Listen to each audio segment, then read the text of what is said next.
नमस्कार, आप सभी का स्वागत है हमारे आज के इस कार्यक्रम में। मैं हूं आपके साथ मोनिका तिवारी मिश्रा। ये हम सभी जानते हैं कि हमेशा ही कहा गया है एक्सपीरियंस मैटर्स अ लॉट। आज ऐसे ही खास शख्सियत हमारे कार्यक्रम में मौजूद हैं जिनका एक्सपीरियंस, जिनका अनुभव हम सभी के लिए बहुत मायने रखता है। आइए मुलाकात करते हैं और जानते हैं उनके जीवन के बारे में। साथ ही साथ हम जानेंगे कि हम अपना जीवन कैसे बेहतर बना सकते हैं। स्वागत करते हैं कार्यक्रम में प्रोफेसर डॉक्टर केशव बुधवानी जी का। नमस्कार सर, आपका बहुत बहुत स्वागत है। हम सर से जानेंगे उनके पूरे जीवन के बारे में, उनके व्यक्तित्व के बारे में जानने का प्रयास करेंगे और साथ ही साथ उन्होंने किस तरह से लोगों की सेवा में अपना पूरा जीवन न्यौछावर कर दिया उस बारे में जानेंगे। और साथ ही साथ मैं अपने जीवन के लिए कुछ खास टिप्स भी लूँगी जो आपके काम भी आएगी। तो सर, शुरुआत करना चाहेंगे हम आपके बचपन से ही। तो आप हमें बताएं, आपका जन्म कब हुआ, कहाँ हुआ और कैसे आपकी पढ़ाई लिखाई की शुरुआत हुई? देखिए, मेरा जन्म जो है सागर में 1950 दिसंबर में एक लोअर मिडिल क्लास फैमिली में हुआ था जी। मेरी स्कूलिंग जो है सागर में सेंट्रल स्कूल में हुई और सन 68 में मैं हायर सेकेंडरी पास करके जी। और फिर मैं सागर यूनिवर्सिटी में एक साल प्री प्रोफेशनल एग्ज़ाम दिया जी। और उसके बाद फिर मैं गांधी मेडिकल कॉलेज में मैंने MBBS डिग्री हासिल की। आपने वहाँ से डिग्री भी हासिल की और वहाँ पे HOD भी आप रहे, तो ये भी ये मेरा सौभाग्य है बिल्कुल कि जिस जगह मैं पढ़ा वहाँ मैं फैकल्टी था। बिल्कुल बिल्कुल सर। तो सर, मैं जानना चाहूँगी कि आपका रुझान इस क्षेत्र में कैसे हुआ कि आपको एक चिकित्सक ही बनना है? मेरी शुरू से बचपन से ही इच्छा थी कि डॉक्टर बनना है। हमारे पिताजी भी हमेशा इनकरेज करते थे कि डॉक्टर बनो। तो पहले ही हमारा बचपन से ही, जब मैं 5वीं 6वीं क्लास में था, तभी से मेरा रुझान था डॉक्टर बनने का और ऊपर वाले ने मदद की और हम बन गए डॉक्टर। क्या बात है। एक डॉक्टर बनने में बहुत मेहनत की आवश्यकता होती है। कहते हैं यदि सबसे टफ प्रोफेशन यदि कोई है तो वो डॉक्टर का ही है, क्योंकि भगवान को जब हम मानते हैं और कहते हैं कि धरती पर भगवान है, तो कहा जाता है डॉक्टर ही है जो धरती पर भगवान है, जो हम सभी की रक्षा कर सकता है।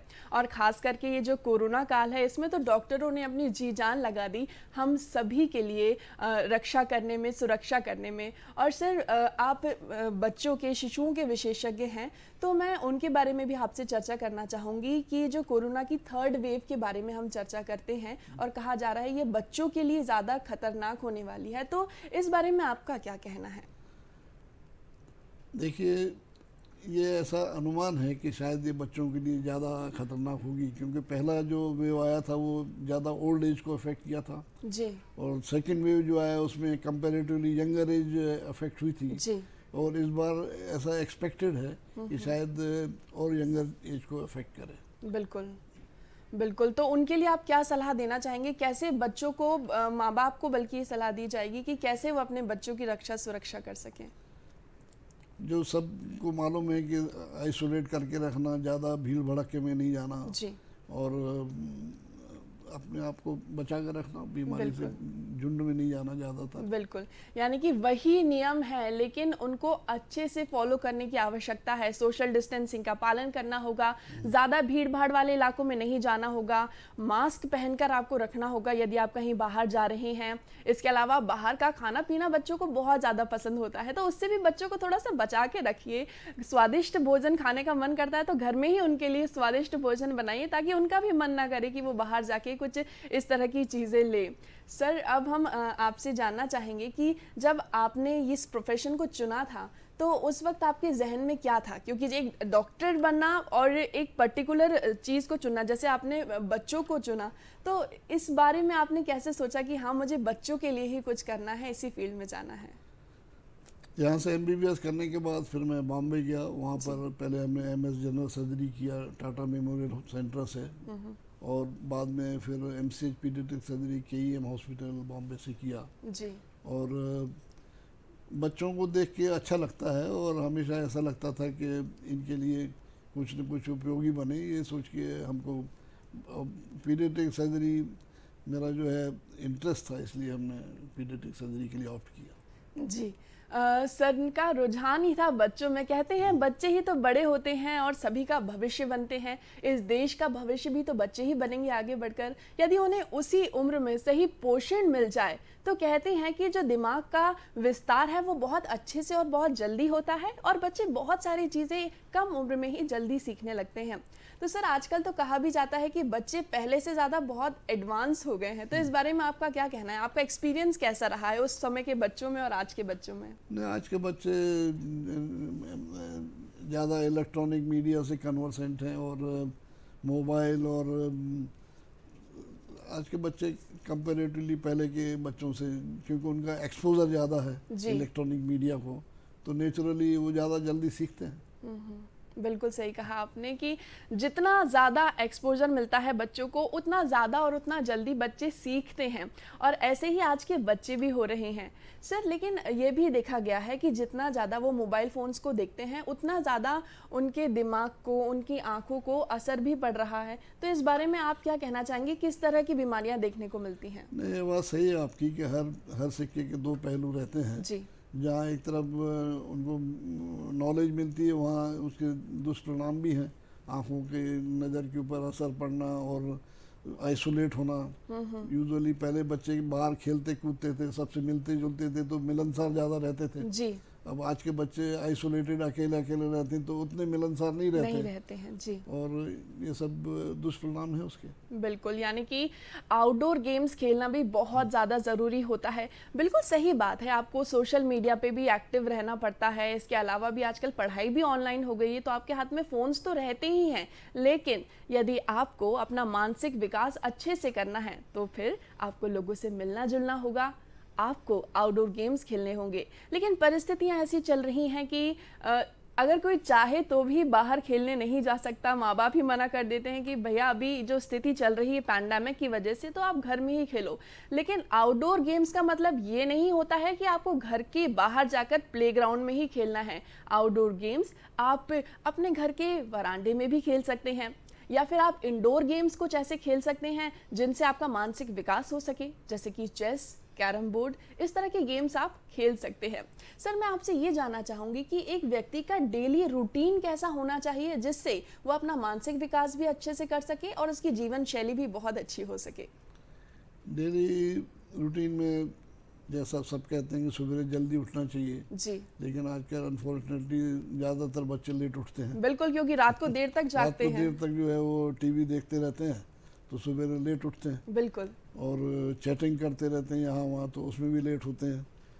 तो अगर जल्दी टाइम से सो गए, सुबह जल्दी उठे, व्यायाम किया, टाइम से अपना हर काम किया, तो नेचुरली डेली लाइफ बेहतर रहेगी। बिल्कुल सर, आपने व्यायाम की बात की है तो मैं जानना चाहूँगी कि कहते हैं कि आज की जो ज़िंदगी है वो बहुत ज़्यादा दौड़ती भागती हो गई, तो इस सिचुएशन में ऐसा कौन सा व्यायाम है जो कर सकते हैं जिससे कम समय में हम अपनी सेहत को निखार सकें, अच्छा रख सकें? चेस्ट एक्सरसाइज कर सकते हैं जी, है ना, अपने घर की टेरेस पे जाके, या घर पे टेरेस पे घूम सकते हैं। और फिजिकल एक्सरसाइज जो भी आप अपने घर के छत पे जाकर कर सकते हैं। अगर मल्टी स्टोरीड में भी रहते हैं तो ऊपर छत पे जाकर छत तो होती ही है सभी के घर में। बिल्कुल बिल्कुल सही, छत तो होती ही है। तो आप बाहर नहीं जा सकते तो आप छत पे जा सकते हैं। और ये भी कहा जाता है कि अगर आपको समझ में ही नहीं आता कि आपको क्या करना चाहिए तो फिर सबसे अच्छा व्यायाम है योग करना, जो आप एक जगह पर बैठ के भी कर सकते हैं। अनुलोम विलोम कर सकते हैं, प्राणायाम कर सकते हैं। इसके अलावा और भी कई सारे ऐसे एक्सरसाइजेज हैं, व्यायाम है जो आप कर सकते हैं। और आजकल तो ऑनलाइन का ज़माना है, आप ऑनलाइन क्लासेस भी ले सकते हैं, किसी विशेषज्ञ के साथ आप जुड़ सकते हैं और उनसे सीख सकते हैं कि कैसे आपको अपना शरीर अच्छे से रखना होगा, कैसे बेहतर बनाना होगा। सर अब मैं आपसे ये जानना चाहूँगी कि बचपन से मेरे जहन में भी कई सारे ऐसे लोग हैं जिनसे मैंने बात की है, आपने जिनका ऑपरेशन किया है, तो वो आज तक मानते हैं कि नहीं, सर ने हमें जो ट्रीट किया था वो हमारी ज़िंदगी में उसकी वजह से बहुत बड़ा परिवर्तन आया है। तो ऐसे कुछ केसेस के बारे में मैं चाहूँगी कि आप हमसे डिस्कस करें कि कैसे उनकी ज़िंदगी में बदलाव आया, परिवर्तन आया।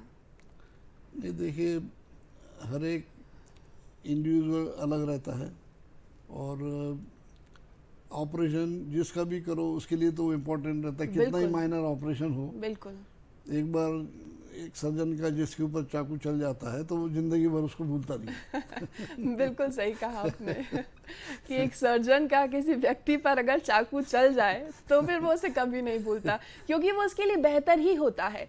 क्यों बेहतर होता है? क्योंकि उसे कोई ना कोई तकलीफ हुई होगी जिसकी वजह से उस सर्जन ने अपना जो हथियार है उसके ऊपर चलाया और उसे ठीक किया। ऐसे बहुत कम हथियार होते हैं दर्शकों जो चलने के बाद किसी का भला कर सके, और वो हथियार डॉक्टर के पास ही होते हैं। सर आप हमें ये बताएं कि जब आपको अपनी डिग्री मिली होगी उस वक्त आपके दिल में क्या खुशी रही होगी, क्योंकि आपकी 5वीं कक्षा का जो सपना था वो पूरा हो रहा था। तो क्या खुशी थी जहन में और आपने किस तरह से संकल्प लिया था? जब एमबीबीएस की डिग्री मिली तो एक अलग खुशी हुई। फिर पीजी करने के बाद ऐसा लगता है कि अब हम डबल क्वालिफाई कर गए जी। और एमसीएच करने के बाद आप पर्टिकुलर स्पेशलिटी के जो है स्पेशलिस्ट हो गए और फिर जिंदगी भर तजुर्बा है। बिल्कुल डॉक्टरी में जो है आप कभी नहीं कह सकते कि हम महारथी हो गए। बिल्कुल सही हर बात मरीज अलग है और हर मरीज चैलेंज है आपके लिए। है। बिल्कुल हर मरीज चैलेंज है और हर मरीज से कई बार कुछ ना कुछ देखने को सीखने को भी मिलता होगा। है। बिल्कुल मरीज जीती जाएगी की किताबें हैं। बिल्कुल सही कहा आपने। आपने एक बात पर ध्यान दिया होगा कि सर एक डॉक्टर भी हैं और साथ ही साथ एक रिटायर्ड प्रोफेसर भी हैं। तो सर मैं आपसे ये जानना चाहूँगी कि ये जो दोनों प्रोफेशन हैं इन दोनों में किस तरह का अंतर होता है और कैसे आपने इन दोनों प्रोफेशन को जिया और दोनों को इतना अच्छा जो हम सफलता की श्रेणी पर आप लेकर गए? देखिए हम लोग बेसिकली मेडिकल कॉलेज के टीचर्स रहते हैं जी। लेकिन मेडिसिन की टीचिंग खाली क्लासरूम तक रिस्ट्रिक्टेड नहीं रहती है।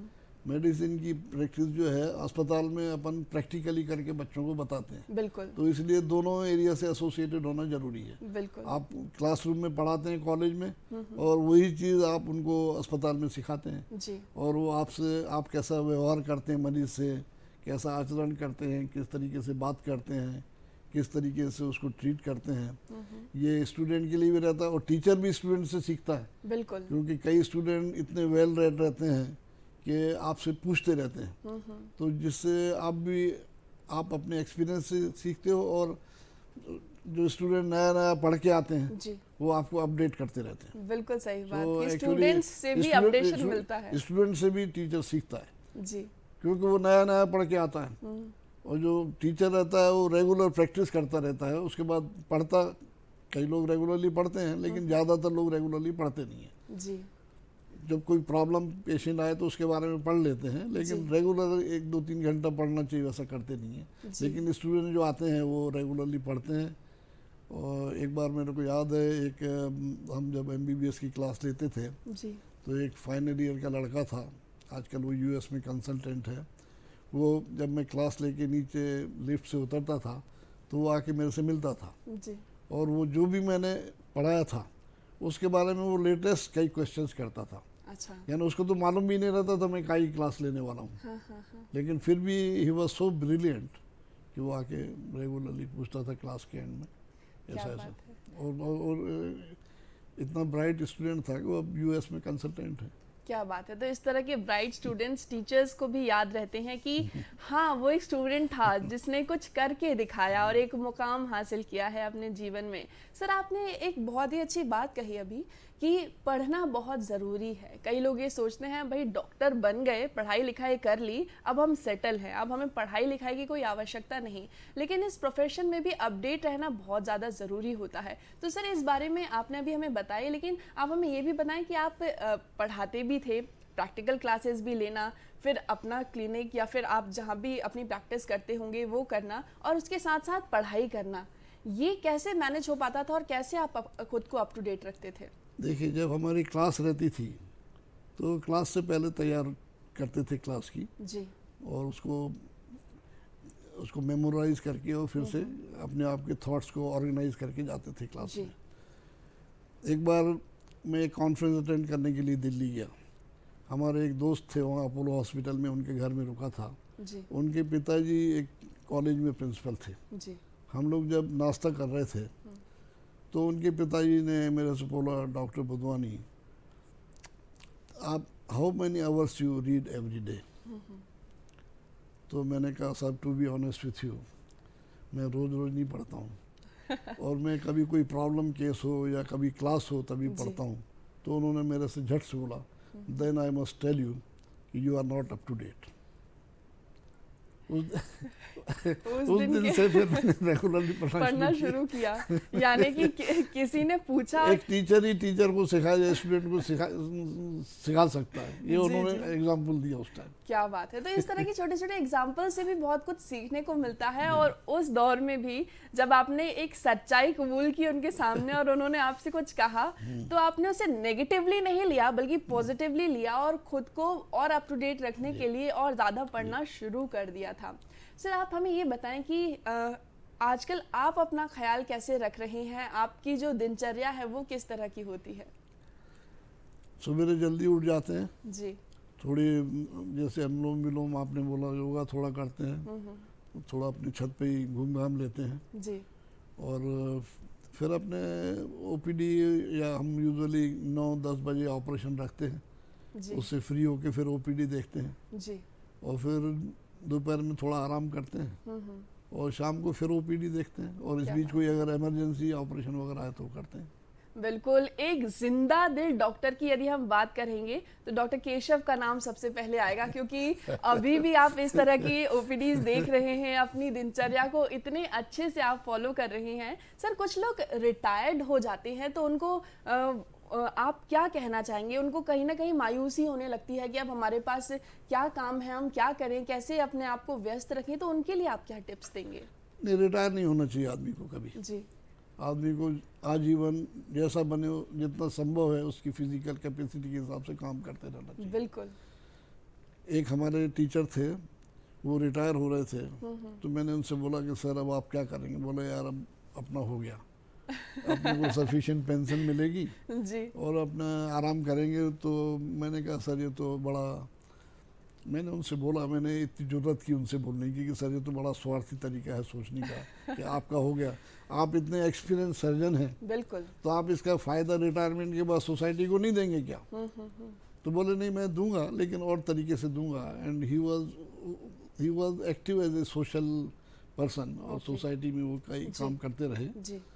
लेकिन मेरे को लगता है कि आदमी को रिटायर नहीं होना चाहिए, जब तक जितना बने उसको काम करते रहना चाहिए। बिल्कुल, और एक डॉक्टर तो बिल्कुल भी रिटायर नहीं हो सकता, क्योंकि ये जो प्रोफेशन है ना, इसमें एक्सपीरियंस बहुत ज़्यादा मैटर करता है। जैसे जैसे आप जीवन में आगे बढ़ते जाते हो, पेशेंट्स को देखते जाते हो, केसेस को पढ़ते हो, देखते हो, सीखते हो, उससे आपका अनुभव जो है बहुत ज़्यादा बढ़ता जाता है। और हमेशा ही जब कोई व्यक्ति किसी डॉक्टर को चूज़ करता है तो उसका सबसे पहले यही मानना और सोचना रहता है कि कितने एक्सपीरियंस्ड है, कितने पेशेंट्स इन्होंने देखे हुए हैं। कुछ लोगों से सलाह भी लेने की कोशिश करता है कि हम उन डॉक्टर्स से सजेशन लेने के लिए जा रहे हैं, आप क्या कहेंगे, आपका एक्सपीरियंस कैसा रहा? तो सर आपके बारे में तो हमेशा मैंने पॉजिटिव ही सुना है कि नहीं, अगर डॉक्टर केशव के पास जाओगे तो आपका जो ट्रीटमेंट है वो बहुत अच्छा ही होगा और जो भी आपको परेशानी है उससे आपको छुटकारा ही मिलेगा। तो सर इस तरह की एक इमेज बनाने के लिए आपको कितनी मेहनत की आवश्यकता होती है? उसके लिए ये है कि एंजॉय योर वर्क। बिल्कुल, काम को काम करके मत लीजिए, enjoy your work and do your best. क्या बात है। क्योंकि ये फाइल नहीं है कि फिर बदल सकते हो आप। जी। ये पेशेंट है जिसके ऊपर आपने कर दिया वो फाइनल हो गया। बिल्कुल। तो पहले उसके बावजूद भी मैं ये नहीं कहता कि डॉक्टर से कॉम्प्लिकेशन नहीं होते, सर्जन से भी होते हैं। मैं ये है कि उस अपने काम को एंजॉय करिए जी और अपना बेस्ट करिए, बाकी ऊपर वाला।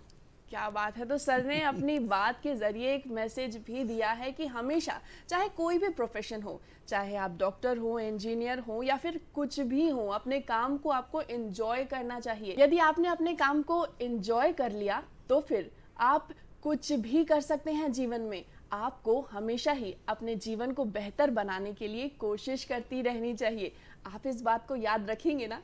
क्योंकि डॉक्टर केशव का ये कहना है और मेरा भी यही मानना है कि अपने काम को एंजॉय कीजिए और अपनी लाइफ को बहुत खुशी के साथ व्यतीत कीजिए। सर आपसे मैं ये भी जानना चाहूँगी कि जब हम जीवन में आगे बढ़ रहे होते हैं तो उस समय हमें ये लगता है कि हमारे जो पीछे जीवन में बहुत कुछ छूट गया है या हमने बहुत कुछ हासिल कर लिया है। कभी मायूसी रहती है, कभी खुशी रहती है, लेकिन प्रेजेंट को लोग बहुत कम जी पाते हैं। लोग ये सोचते हैं पीछे ये छूट गया, आगे चल के हम ये अचीव कर लेंगे, लेकिन वो जो वक्त है जिसको आप जी रहे हैं उसको अच्छे से क्यों नहीं जीते, इस बारे में आप क्या कहेंगे? ये अनफॉर्चुनेट है, ज़्यादातर लोगों के साथ है ऐसा। 2-4-5% लोग ही हैं जो प्रेजेंट जीते हैं। जी ज़्यादातर पुराना पछतावा और आगे के बारे में सब बात देखते रहते हैं, आगे ऐसा होगा वैसा होगा। आज का जो है वो उतना एंजॉय नहीं करते, जी। लेकिन ज़्यादातर लोगों के साथ ये है। बिल्कुल। तो मैं भी यही कहूँगी कि प्रेज़ेंट को एन्जॉय करना चाहिए। कई लोगों का ये मानना है कि आज यदि आपके पास 10 रुपए हैं तो आपको 5 रुपए खर्च करने चाहिए और 5 रुपए फ्यूचर के लिए बचाने चाहिए। पर मैं ये कहूँगी कि यदि आपके पास आज 10 रुपए हैं तो आपको फ्यूचर के लिए सेविंग करना चाहिए। लेकिन यदि आज आपको उस 10 रुपए की रिक्वायरमेंट है तो घुट-घुट के भी नहीं जीना चाहिए। उस दिन पर उस रुपए को खर्च करके, या फिर सिर्फ रुपए ही नहीं, उस वक्त को, उस मोमेंट को अपनी फैमिली के साथ जीकर अच्छे से एंजॉय करना चाहिए। सर, आप कैसे अपने जीवन को एंजॉय करते हैं? क्योंकि इतनी दिन भर की जो आपकी थकान होती होगी, ये सारे बहुत सारे पेशेंट्स को देख के, कुछ बहुत अच्छे पेशेंट्स होते हैं, कुछ पेशेंट्स ऐसे भी होते होंगे जो थोड़े से नाराज़ हो जाते होंगे, तो उस समय आपकी जो चीज़ें रहती हैं, आपको बहुत ज़्यादा मेंटल प्रेशर भी रहता होगा। तो इन सारी चीज़ों को झेलते हुए जब आप शाम को घर लौटते हैं तो अपने आप को कैसे रिलैक्स महसूस करवाते हैं? देखिए, डॉक्टर का प्रोफेशन ऐसा है कि एक्सट्रीम सेंस में जी जब आदमी अच्छा हो जाता है तो आपके पैर पड़ता है, बिल्कुल।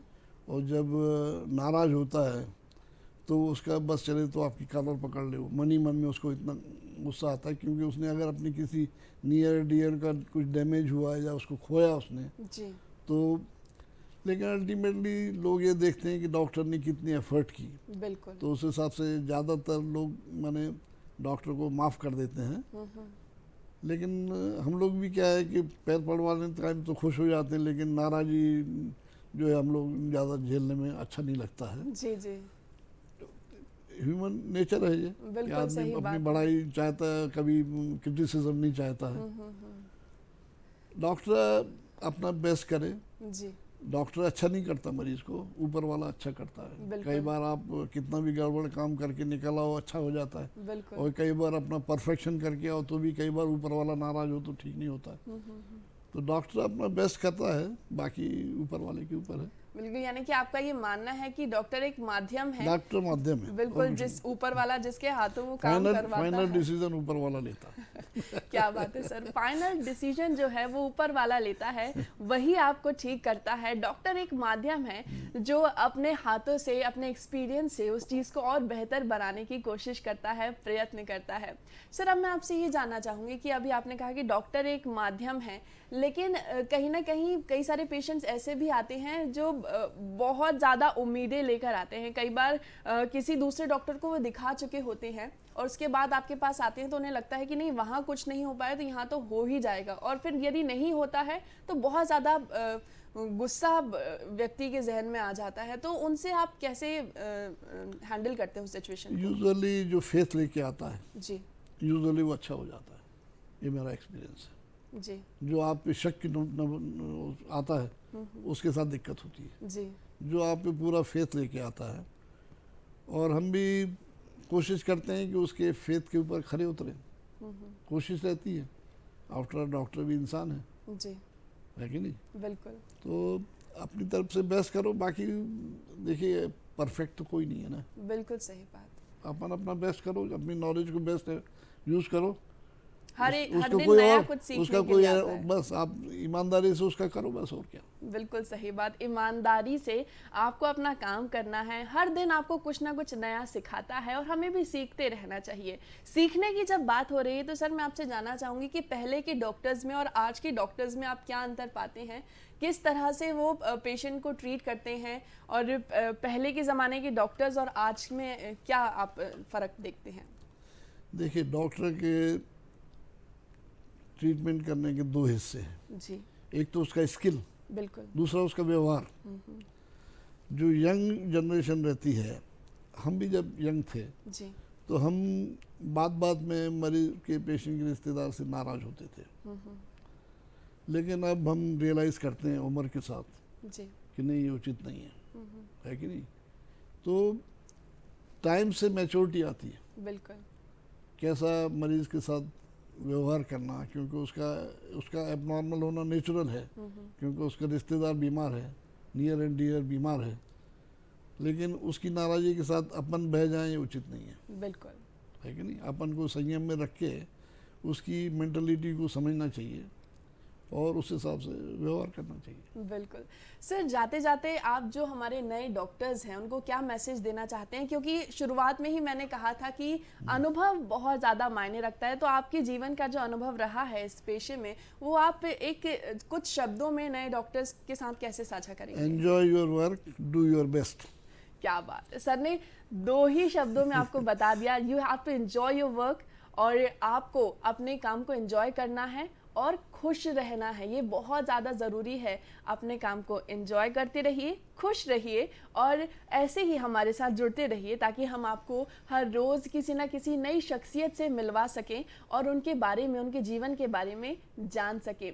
सर, अंत में मैं अपने लिए आपसे कुछ टिप्स चाहूँगी, क्योंकि मैंने स्टार्टिंग में ही कहा था कि मैं अपने लिए कुछ टिप्स लूँगी जिससे हमारे दर्शकों को भी फ़ायदा हो। तो आप मुझे बताइए कि एक व्यक्ति को अपने जीवन में ऐसा क्या करना चाहिए जिससे उसे ये लग सके कि हाँ, मेरा जो जीवन रहा वो सफल रहा?